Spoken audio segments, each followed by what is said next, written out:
Hey, my handsome ladies and gentlemen, this is Shmeaty. Welcome back to the channel, or welcome if you're new. The Great League Remix Cup has returned, and with it, opens up a pretty interesting opportunity for Pokemon that generally would not be able to perform with the power level of the current Open Great League format, and opens the door for some spicier picks, as well as some off-meta picks to really shine. And one of those picks is ALOLAN SANDSLASH. With slappers largely being gone, except for like Golurk and maybe Toadstool. Toadstool might even be banned, I don't know. They waited until the last second to give us the ban list. I am in no way, shape, or form going to memorize it, but picks like Talonflame and the slappers being gone means that ALOLAN SANDSLASH has a very nice niche. We are going to see ALOLAN SANDSLASH pick up a very nice lead into the Wigglytuff. We are going to counter switch our Goodra into the safe switch of the opponent's Golisopod. They are going to be able to fire off one move, but Goodra is tanky enough to no shield one. We can grab either both shields or switch advantage with this second Thunder Punch. And here, I don't care about switch advantage that much. So I am going to, although fighting for switch advantage and dropping a shield for it, I'm more than happy to pivot into my Dusknoir here, and that's for a very good reason. Dusknoir's coverage is very, very nice, and even though I know they have the Wigglytuff on the lead, as you're going to see here, Dusknoir, especially when it's on the fast move of Hex, doesn't really care about Wigglytuff in the Zero Shield. Makes the double dynamic punch before the Wigglytuff is able to make an Icy Wind, dispatching the Wigglytuff in what would have otherwise been a truly terrific matchup for them. And now we're going to be able to connect with a Shadow Punch, and Dusknoir has ran a hole through this opponent's team. They're going to look to bring in their Diggersby. They're able to get that quick attack farm down. But I think we're still in an okay spot here, and if we weren't already, Goodra is able to catch the Fire Punch from the Diggersby. I think they full charge it to try to get rid of the Goodra in case I make an Aqua Tail, because that would be threatening to the health of the Diggersby as well. But one Fire Punch will not be enough to KO despite being double resisted, so they have to build up past it, and that allows us to make the double Ice Punch, KOing the Diggersby. GG's to this first trainer.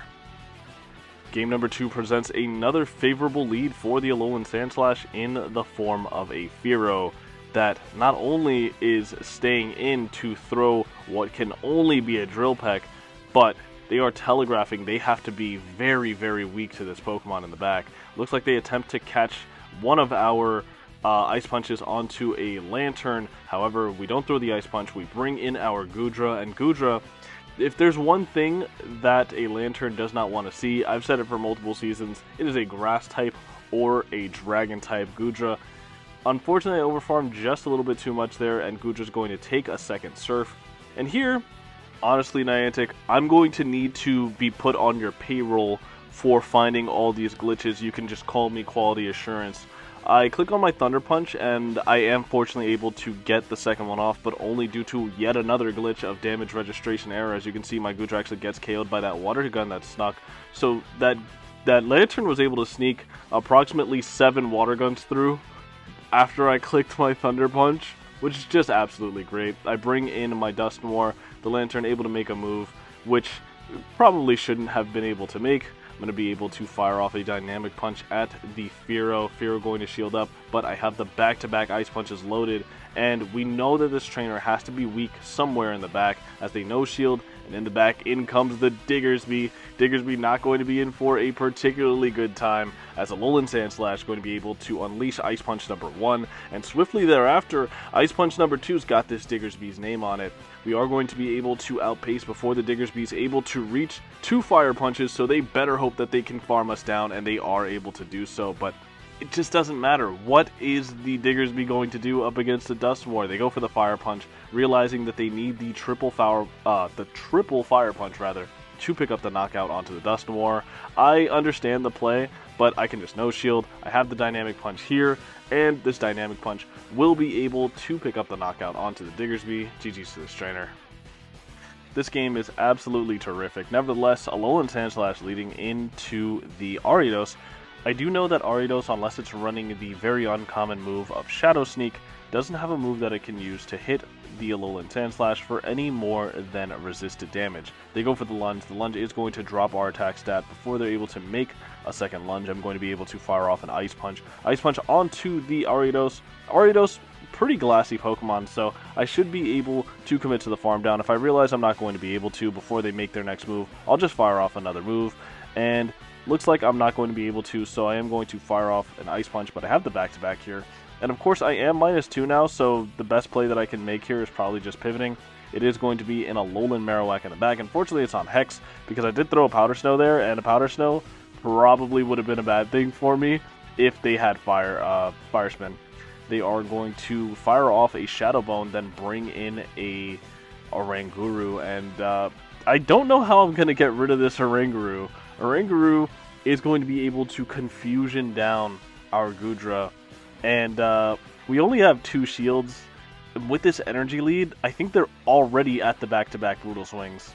They are going to fire off a move at the ALOLAN SANDSLASH. I shielded up because I feel as if I kind of have to. I'm going to undertap the next Ice Punch, and I think this is going to open the door because I feel as if this was a CMP tie, and indeed it was.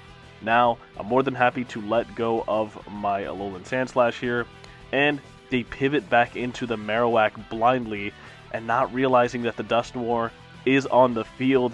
We have the Shadow Punch well before they're able to make their next Shadow Bone. Well, rather, we will pace at a similar pace here, but the second Shadow Bone is going to take 4 hexes, so we overfarm as much as we can, go for the next Shadow Punch, and this Shadow Punch is going to get the KO onto the ALOLAN Marowak. Back in comes the Oranguru, and they realize they're not going to make the Brutal Swing in time, and top left, GG's. We've got Shadow ALOLAN SANDSLASH into Galarian Moltres in the next game. I'm very happy to stay in here. Of course, I'm going to fire off an Ice Punch on 6 before they're able to make their first fly. Ice Punch onto the Galarian Moltres, gonna grab a shield, and we are chipping them down very, very quickly with these Powder Snows. But if you guys are noticing, the Sucker Punches are doing a relative amount of damage. The one silver lining here is that our pacing is significantly quicker than their own, but they are able to make a very nice catch of my Ice Punch onto their Toxapex. This does give me the opportunity to rebank quite a bit of energy and then pivot into my Goodra. I expected them to throw the Brine immediately, and they did not. They held on to their energy. Great restraint by my opposing trainer. They're going to fire off the Sludge Wave, which does do about 60% to my Goodra. But Goodra is going to have the pacing advantage here, far outpacing the Toxapex. Toxapex Pokemon I haven't seen in very many seasons. I'm going to go for now an Aqua Tail. This will not KO. I didn't realize that I had the Thunder Punch there and just wanted to throw a move as quickly as possible. They're able to get the farm down with the Moltres. I'm going to shield up here because I really need this SANDSLASH to put in some work here. We're able to get that Powder Snow farm down, and now I'm going to switch into my Dusknoir here because if they bring back in the Toxapex, I know they have the Brine loaded. They are instead going to bring in Diggersby, which is a surprise to me.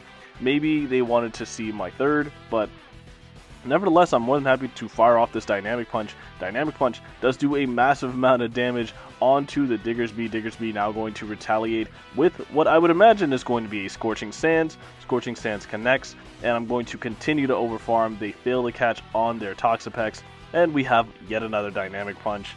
I think we have nearly 2 Ice Punches loaded on the ALOLAN SANDSLASH. They realize that, and they're just going to top left. GG's. Getting into the next game, it's going to be Shadow ALOLAN SANDSLASH into Shadow Ninetales. I do have to immediately safe switch into my Dusknoir. I bring in the Dusknoir here because, of course, Goodra is a very hard answer. So if they decide to stay in like they did and give me an energy lead, and then bring in a Malamar, this is a very nice spot for my Dusknoir to be. They shield up what could have potentially been a Dynamic Punch, only to get baited with the Shadow Punch, which would not have KO'd. I'm going to overfarm as much as I can, then go for yet another Shadow Punch. From the range that I've gotten them into now, it may actually be enough to KO, but I'm not entirely certain of that, so I will guarantee the KO with this Dynamic Punch. Dynamic Punch will pick up the knockout, and they can bring back in that Ninetales for a pretty aggressive farm down. I am going to have to kind of take that one on the chin because I need my Goodra aligned onto this. There's absolutely no way I win this game if my SANDSLASH gets aligned onto this Ninetales. They're going to fire off the Weather Ball. Weather Ball is going to do a pretty nice amount of damage onto us, but I'm going to no shield again, and only to get hit with the jump scare Scorching Sands. I thought they were on like Solar Beam or Overheat or something. No such luck for me. I'm going to fire off this Thunder Punch, and Thunder Punch from the Goodra should get the Lapras to about 50%. Thunder Punch connects, and now we pivot into our ALOLAN SANDSLASH, which is basically our only hope remaining for this game. And speaking of our only hope remaining for this game, I think the only way that I can win this game is getting to the back-to-back drill runs before they're able to pivot into that Ninetales once again. So I'm going to be able to shield up Sparkling Aria number 2. When I get to the back-to-back, I will fire off the drill run. They actually catch it onto their Ninetales, maybe not intentionally, but Ninetales goes down. Back in comes the Lapras. Lapras going to be met with this drill run. Is it enough to KO from this range? Yes, it is. Down goes the Lapras. GG's to them. Uh-oh. Shadow ALOLAN SANDSLASH leading into an Araquanid. Araquanid, of course, resists all of the energy on our SANDSLASH. We see a simultaneous switch. I'm not sure if my opponent was just playing 5D chess there and reading that I was going to switch out of that matchup. And now they bring in their Fortress. They must not have wanted to be a turn behind in the lead matchup, essentially. So they switch into the Fortress. Fortress going to fire off the Rock Tomb. And unfortunately, I think I've given this Fortress exactly what it was intending to do. They are going to be able to no-shield my second Shadow Punch. The Bug Bites have torn through my HP despite being resisted, as unfortunately Dusknoir does not have a particularly high HP stat. And now I'm going to fire off the Dynamic Punch at the Wigglytuff, and I'm not going to be able to get the second, so we are not able to force a shield back. In comes the Araquanid, but down a shield. I don't see a way forward for me winning this game. I'm going to fire off a Thunder Punch. Realistically, probably should have baited with the Thunder Punch here, or rather the Aqua Tail here, but this is looking to be a very difficult game. They fire off the Bubble Beam at my Goodra. Goodra able to hold strong there. I'm going to fire off an Aqua Tail bait on the second. They go for yet another Bubble Beam, and here I debate throwing energy at all, but I know that I kind of have to in order to burn my switch timer. Actually, no. I realized that my switch timer is going to come back up, so I read that they're going to switch back into their Wigglytuff because the switch was not misaligned at all, so I'm able to do that. They go for the Icy Wind onto the ALOLAN SANDSLASH, and now I can overfarm as much as humanly possible here. You're going to be able to fire off yet another move here. The Swift will be, unfortunately, quite a substantial amount of chip damage that my ALOLAN SANDSLASH has to take. I'm going to undercharge this next Ice Punch as much as I can so that I can get the farm down of this Wigglytuff. We are going to leave with nearly 2 Ice Punches loaded. We actually have the 2 Ice Punches loaded, however. Bug Bite is a fast move that does not mess around, so it will very easily likely be able to pick up this knockout. I go for the Aqua Tail, but I threw an extra Dragon Breath, and that means the next Bug Bite will register before my move goes off. I click on the Drill Run as it is the more efficient charge move, does slightly more damage than the Ice Punch, but they're able to make the last second Bubble Beam. They would have farmed me down anyway before I made my next move, but that is very unfortunate for us. GG's. Getting into the next game, it's going to be Shadow ALOLAN SANDSLASH leading into a Fortress. Fortress, pretty awkward Pokemon for us to see, as although once again these Bug Bites are resisted, still does quite a bit of damage onto our ALOLAN SANDSLASH. I'm able to strike first with the Drill Run. They are going to shield it up, so they are looking to play a more shield-intensive Fortress style, which may or may not be for the best. I'm going to get Sand Tomb debuff and switch immediately into my Dusknoir. They bring in a Drapion, and I fire off the Dynamic Punch on 4, hoping they don't realize that I'm on Hex, and they don't. So the Drapion does fire off their energy on alignment here. I think they are very enticed to go for an Aqua Tail bait here, but I have to shield in case they go for the Crunch. I'm down a shield, but I am going to be able to either get switch advantage or all shields down from the Drapion. They're able to make a last second Crunch, which isn't the best case scenario. My Dusknoir goes down, but this also isn't really that bad for me, because now I can just bring in the ALOLAN SANDSLASH, and they're going to bring back in the Fortress. I have the Drill Run now loaded for it. If they make a move here, it's likely to just be a Sand Tomb that they're going to throw yet again, because they threw a Sand Tomb on the first. I don't know why they go for the Sand Tomb here. They could have just went for the Rock Tomb to get the KO. I banked the move for later, or at least I tried to. Try to bring in the Goodra. They have a Giratina in the back, and this game is so cooked. Unfortunately, there was no way for us to win that without being able to bank that Ice Punch. So I guess the Sand Tomb was actually a good play, but nevertheless, leading into a Carbink in the next game. Carbink one of those top meta Pokemon that SANDSLASH is hoping to target here. We are going to be able to click on the Ice Punch. Ice Punch will do a pretty substantial amount of damage onto the Carbink. You may not think so, but the Carbink is now nearing 50% HP, meaning that if I go for the Drill Run on my next move, should be enough to KO. They go for the Power Gem, but we have such a massive pacing advantage here that we're going to be able to make the double Drill Run before they're able to make their first move. They bring in a Jellicent. Jellicent going to be able to fire off a Shadow Ball before Gudra's able to fire off the Thunder Punch on good timing. Didn't want to risk them going for an overfarm and getting a free Hex. That would have just sold this matchup entirely. They're going to be able to make another Surf here, or rather another move, and it will be a Surf. It's not going to be the best case scenario here because the Surf will likely pick up the knockout, but I am going to let it go. Gudra not able to make that next Thunder Punch, and we are going to have to now pivot into our Dusknoir. Dusknoir looking to go for 4 Astonishes and the Shadow Punch. Not Astonishes, we're on Hex, we're on the really coolio moveset. We do have a pacing advantage, and in the back, they're running Double Ghost with an Astonish Drifblim. I don't mind this at all, because I know that I can get a substantial amount of damage onto them. They let go of the Shadow Punch only to be combo played with the ALOLAN SANDSLASH. They want this energy, they have this shield. They opt to let go of the Drifblim. Back in comes the Carbink, but Carbink is not going to be able to make 2 moves. Carbink is never able to make 2 moves because it charges so slowly. We make Drill Run number 1 and Drill Run number 2. We'll be able to KO this Carbink. GG's to this trainer. We've now made it to the final game of the video, leading Shadow ALOLAN SANDSLASH into a Pidgeot. We love to see this on the lead, and it seems as if they're staying in. I don't mind that at all. They look to bring in their Florges, and before the Florges is able to fire off a potential Chilling Water, I'm just going to fire off my Ice Punch here. And if they go for a Chilling Water Undertap, I actually don't mind this at all. I'll just shield up the ALOLAN SANDSLASH. Oh no, we're going to no-shield the ALOLAN SANDSLASH. I probably, if I could play this back, would shield up the ALOLAN SANDSLASH there.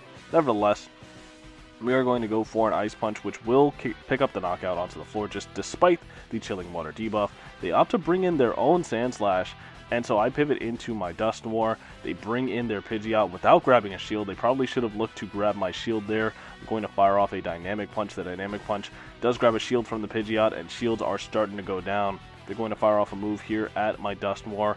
I think shielding here is a pretty safe play, so I go for it. It is the Air Cutter. I'm going to fire off one further Hex and the Dynamic Punch. Dynamic Punch will get a sizable amount of chip damage onto the Pidgeot. They realize they cannot no-shield anymore. This Pidgeot is like contractually obligated to no-shield the rest of this game, because if they commit a shield at any point, we have a Drill Run loaded, and Shadow on Shadow, the Drill Run is just about to KO. So we are going to be able to bring in our own ALOLAN SANDSLASH. My opponent playing this out to the bitter end, but there's no way they outpace. There is legitimately no way. I'm one away from the double Drill Run here, and they do not have enough to make even an Ice Punch here. So we make the second Drill Run. Drill Run number 2 will get rid of the opponent's Shadow ALOLAN SANDSLASH. Another man of culture there, but no such luck for them. GG's to that trainer. If you made it to this point in the video, thank you so much for watching. Shadow ALOLAN SANDSLASH, very interesting Pokemon. I did run it because it has some very interesting coverage into a lot of the top meta picks.